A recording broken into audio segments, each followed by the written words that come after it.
This is the Harley Benton Fusion THH Roasted, a Telecaster-ish shape that promises amazing specs for the money. Nyatoh body, roasted maple neck, roasted maple fingerboard, stainless steel frets, Wilkinson tremolo, and just overall really kind of pro-level specs at a price point that's kind of ridiculous. But is it actually worth your money? Let's find out.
Well, hello there, Vlad here. Welcome to my studio, and let's cut to the chase, or whatever the English expression is.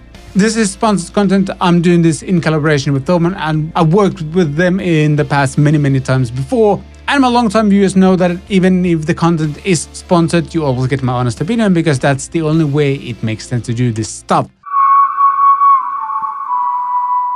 As I mentioned in the intro, this guitar is kind of ridiculous specs-wise, for the money at least. Nyatoh body, well, that's probably not a premium thing, but actually roasted maple neck with a maple fingerboard as well. Stainless steel frets. The other specs I didn't mention are WSC staggered locking die-cast tuners. There's a Graph Tech TUSQ nut as well. There's a nice 2-point Wilkinson tremolo on this as well.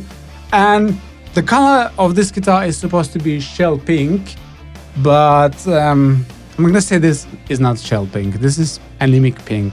This is pale pink. This is the shell pink if you leave it into bright sunlight for 7 weeks, and this is what it will end up looking like. Maybe, I'm not sure. I haven't tried that. Alright, let's get some sounds. I'm running straight from the guitar into my Pod Go, and I'm using a Mark IV clean sound from the Sigma audio package that I got fairly recently. I like how this sounds. Snake pickup, humbucker mode. All the riff from the song.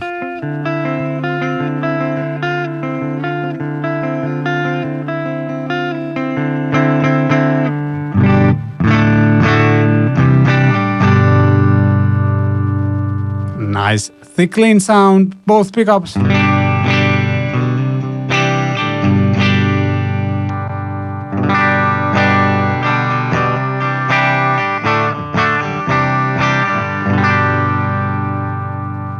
And then the split sounds.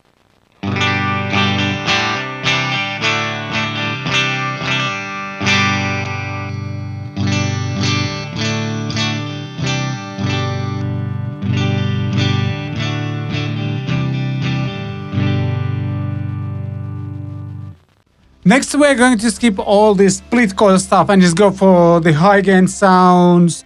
Well, it's called high crunch, but it's still staying on the Mark IV. Sounds like this.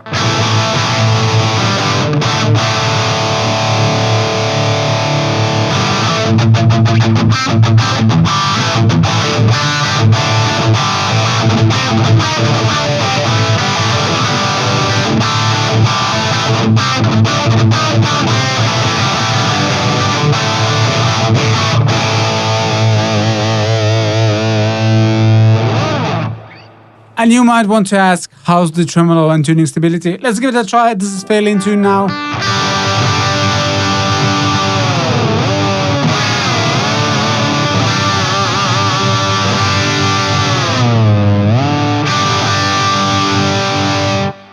Not too bad, plus you need to take into account that I just brought this guitar from a normal temperature room into a studio, and there's like 4 or 5 different lights going on, so it's pretty hot in here.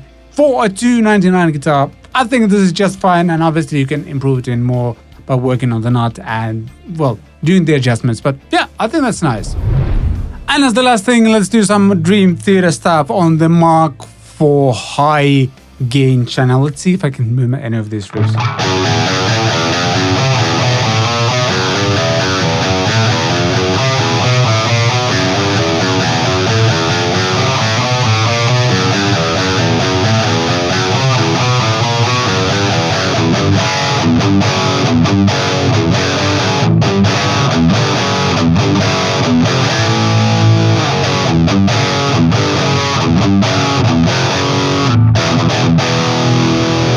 Something like that. I think you should be able to stuff like metallic as well.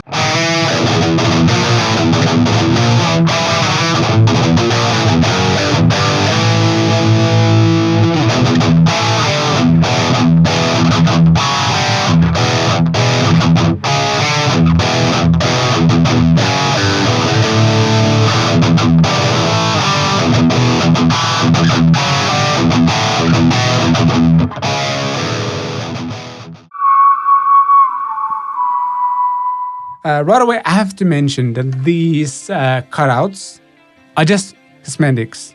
They really, really don't do anything for the upper fret accessibility, because you're not accessing your frets like that. Like, this is the angle the cutout is, and yeah, it's not doing anything. Same goes on the back side of the guitar. Maybe this helps just a little bit, but I mean, it's nice to look at, let's put it that way, but it doesn't really do anything. Otherwise, I'm happy with the control layout. I like where the pickup switch is. I like the solid feeling knobs on this guitar, and yeah, the push-pull thing is just fine. I don't use it that much anyway, so yeah, it's good. I think this guitar shines in high gain stuff. Hard rock, metal, kind of obviously. There's just this modern chisel of the whole instrument, and like, I've tried this with a bunch of different amp simulations and real amps as well, and yeah, to me it shines in the high gain territory. And if that's the kind of sound you like and you enjoy the look of the guitar as well, this is a very solid choice. It's definitely not flawless. It takes a little bit of time to get the tremolo right, and as you can tell, mine needs a little bit of adjustment because it doesn't rotate all the way until the end. Need to loosen the screw here a little bit, but that's doable. The Wilkinson tremolo does offer you quite a lot of adjustments. I really like the locking tuners. They are very, very decent. And the split coil sounds, they're fine. They're there. Would I necessarily use them? Maybe not. But they're there if you so desire. And the roasted maple neck feels really nice. There's a slight satin finish. I've played it so much that it's kind of polished a little bit, but you could take like a high grit sandpaper and just get that matte feel back again. If I would decide that this guitar is a keeper, I'll probably swap the pickups, maybe even replace all the electronics and do some other switching stuff here. The tuners are just fine. The knot seems to be fine as well. The guitar is heavy-ish. This varies a lot from instrument to instrument, even with the same model. So if you want to have the lightest instrument possible, this might not be the choice. I think if you want to have a light instrument, I would probably go for the ALS, which is a semi-hollow, and that was lighter than this, for example. I mean, it feels really solid, so that's nice, but it's on the heavier side. It's something that you should be aware of. Same goes for the pickups. They're pretty high gain in for hard rock metal. At least that's how I find them. So yeah, you have been warned. By the way, I have to mention that there's an unboxing and initial reactions video of this guitar from December 2021 or something like that. Stuff happened. I haven't been able to do as many videos as I wanted. But what you benefit from this is that you get my longer time kind of impression of this guitar. I've had it for 7-8 months now. And few things that I mentioned in that initial reaction video, for example, the fret ends and just like overall tuning stability and intonation, everything like that. This guitar has gone through very cold days here in Finland, very dry days as well. We get like -25 degrees Celsius in the wintertime, and during the summertime it's +30 degrees Celsius. So it's a huge swing in temperature and humidity. And it's a great test for a guitar, because if it does well in those conditions, it means that it's going to do even better as the time progresses. I wasn't really happy with the work on the fret ends when this guitar arrived. As time has passed, it's way better. The tuning stability has improved a lot as well, and intonation as well. Like, I obviously have done some basic setup as well, the strings on this as well at some point, but yeah, it has actually improved over the time. I think this is a solid guitar for money, but do not expect to get a perfect guitar. Your guitar might need some setup. Maybe you need to replace the nut at some point. Things like that you get with a budget-friendly guitar like this. But if you're lucky, or you're willing to spend a bit of time, tweaking things here and there, I think this serves as a fantastic kind of blank canvas, if you will, to put your own pickups into it, maybe do some crazy electronics, things like that. All the basics are good. Like, even if you'll have to take your guitar to a luthier to kind of sand the ends of the stainless steel frets, you still get stainless steel frets and roasted maple neck and a fingerboard for this kind of money, which is crazy. Also, the locking tuners feel really nice. The tremolo is good. I love the Wilkinson stuff, so that's a solid choice as well. So overall, it gets a recommendation from me, but just be aware of the things that may happen when you buy a budget-friendly instrument like this. If you enjoyed this video, please consider giving it a like. If you haven't subscribed yet, hit the subscribe button, all kinds of things. If you have any other questions about this guitar, leave those in the comment section down below. And the only thing left to say is that I shall see you next time.